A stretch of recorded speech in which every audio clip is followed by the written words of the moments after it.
నా యూట్యూబ్ సోదరులందరికీ మీ పాదాభివందనాలు. నా యూట్యూబ్ ఓపెన్ చేసి చూస్తున్నందుకు నాకు చాలా ఆనందంగా ఉంది. రైతులు ఏ విధంగా ఈ ఎండాకాలంలో ఉండాలి నేను యూట్యూబ్లో చెప్తా అన్నాను కదా, చెప్తున్నాను చూడండి. మా వరి పొలం కోసాం కదా, అదే మా వరి పొలంలే మాకేమైద్ది, మేము కాల్చుకుంటాం, చుట్టూరు మేము ఉంటాం అనుకుంటాం. కానీ ఎండ బాగుంది, గాలిదుమ్ములు బాగున్నాయి. చుట్టుపక్కలే మొక్కజొన్న 2.5 ఉంది, ఇక్కడ పక్కనే 2 ఎకరాల వరి పొలం ఉంది. అలాంటి ఇంకొక కిలోమీటర్లో, ఒక హాఫ్ కిలోమీటర్లో ఉంటాయి కదా. దయచేసి ఆలోచించాలి. ప్రతి గ్రామంలో కానీ బల్లాలో కూర్చునే వాళ్ళు, బజార్లో వాళ్ళు, బడ్డీ కొట్టు కాడ కూర్చునే వాళ్ళు, ఇళ్లలో కూర్చునే వాళ్ళు, మీ ఇళ్లకు వచ్చు పోతు చుట్టాలు ఒకసారి చెప్పండి.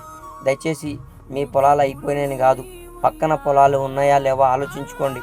ఎందుకంటే వాళ్ళు చాలా, మీరు ముందే వేయచ్చు, వాళ్ళు వెనక వేసుకున్నారు. కానీ వాళ్ళు మొక్కజొన్న వరి పొలం వేసుకున్నారు, వాళ్ళ పంటలు అన్యాయం అయిపోతారు.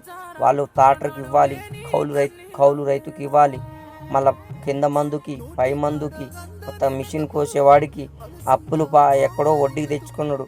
మళ్ళీ పిల్లగాలు బతకాల, మళ్ళీ ఈ పంటను నమ్ముకొని ఎంత అప్పు తెచ్చుకున్నాడు పిల్లగాలు చదివించుకోవడం కోసం, మళ్ళీ హాస్పిటల్ ఖర్చులని, అదని ఇదని. దయచేసి మీరు ఆలోచించుకోండి. ఒకవేళ మీ చుట్టుపక్కల మీ గ్రామంలో ఎవరైనా పొలంలో కాల్చి శుభ్రం చేయాలని పోయే వాళ్ళకి చెప్పండి. ఎవరైనా సరే, ఓ పుల్లయ్య, ఓ మస్తాను, ఓ రామకోటయ్య గారు, ఎందుకు మీరు ఇలా పోతున్నారు? చుట్టుపక్కల పొలాలు ఉన్నాయి, మీరు ఆపుతారా? పంట నష్టం ఇవ్వగలుగుతారా? ఎందుకు మీ అన్నీ అసలు కాలటం ఏంది? పంట వరి పొలంలో కాలిస్తే భూస్వారం మొత్తం తగ్గేస్తుంది, కాలి బూడిదైపోద్ది మట్టి, దాంట్లో దిగుబడి ఎక్కువ రాదు. దయచేసి ఇప్పుడే వద్దు, వానాకాలం ఇంకా 15 రోజులు ఉంది. వెనక చిక్కు వేసుకున్న ప్రతి ఒక్క రైతులు బయటపడతారు. మనం అలా పని చేయొద్దు, తప్పు పని అది, మనకు అవగాహన లేని పని అని మీ స్నేహబంధువులు కానీ, మిత్రులు కానీ, మీ పక్కన రైతులు కానీ చెప్పండి. ఎందుకంటే ఇప్పుడు కాల్స్తారు, పాపం ఎవరో పొయ్య మార్గంలో అగ్గిపుల్ల గీసి వదిలేస్తారు. దయచేసి ఆ పాపం మూట కట్టుకోవద్దు. వాళ్ళు అక్కడ ట్రాన్స్ఫారంలు ఉంటాయి, పైపులు ఉంటాయి, మోటార్లు ఉంటాయి, బావిలో ఇంజన్ ఉంటుంది, ఇంజన్ వైర్లు ఉంటాయి, కరెంటు వైర్లు ఉంటాయి, మొత్తం సర్వనాశనం అయిపోతాయి. దయచేసి మీరు తప్పులు అడుగు వేయద్దు, తప్పులు ఆలోచన చేయొద్దు. రైతులారా, అందరూ సస్యశ్యామలంగా ఉండాలి. మీరు ఎలా అయితే ముందు వేసుకొని బయటపడ్డారో, వెనక చిక్కు వేసుకున్నటువంటి రైతులకు కూడా మీరు ఆలోచించాలి. వాళ్ళ గురించి దయా జాలి ఉండాలి.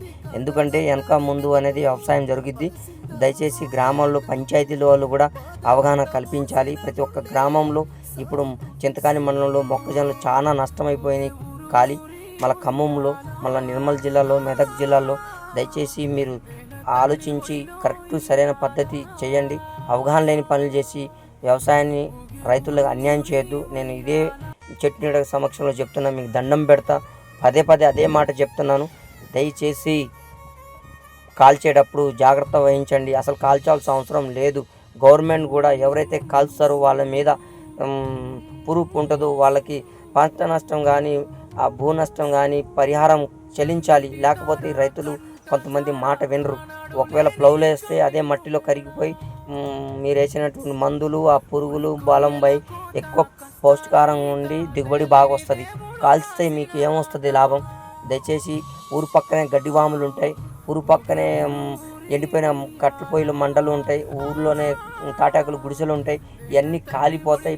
మొత్తానికి నష్టహానికి పరిహారం తర్వాత గవర్నమెంట్, ఓ కాంగ్రెస్ గవర్నమెంట్ లారా, ఓ టీఆర్ఎస్ గవర్నమెంట్ లారా, ఓ బీజేపీ గవర్నమెంట్ లారా అంటే కుదరదు. దయచేసి మీకు దండం పెడుతున్న పదే నా యూట్యూబ్ చూసిన ప్రతి ఒక్కరికి, చూడని వాళ్ళకు కూడా షేర్ చేయండి. అన్నలారా, తమ్ముళ్ళారా, అక్క చెల్లెళ్ళారా, ఫ్రెండ్స్ లారా. ఎందుకంటే రైతులు సరైన అవగాహన ఉంటే మనమే కాపాడుకోవాలి. ఎవరు మనల్ని కాపాడరు. ఏదైనా కాలిపోతుందంటే ఆ ఫైర్ ఇంజన్ ఎప్పుడో 4 గంటలకు వస్తుంది. ఏది ఏమైనా మనమే నోరు ఇప్పి మాట్లాడుకుంటే మన రైతులకి మనమే కంట్రోల్ చేసుకోవచ్చు. దయచేసి ఇప్పుడు అసలే 7 పంటలు బాగా పండినాయి. దయచేసి దేవుడి దయ వల్ల గాలివానలు కూడా రాలే, ఎవరికి అన్యాయం లేదు. 7 రైతు మొక్కజొన్న పడలేదు, వరి పొలాలు పడలేదు, మిషన్లు కూడా స్వేచ్ఛగా కోస్తున్నాయి. ఎకరానికి 40 క్వింటాలు 50 క్వింటాల లెక్క మొక్కజొన్నలు అయినాయి, వరి పొలాలు కూడా వరి ఒడ్లు అయినాయి. దేవుడి దయ, దేవుడు కరుణించండు.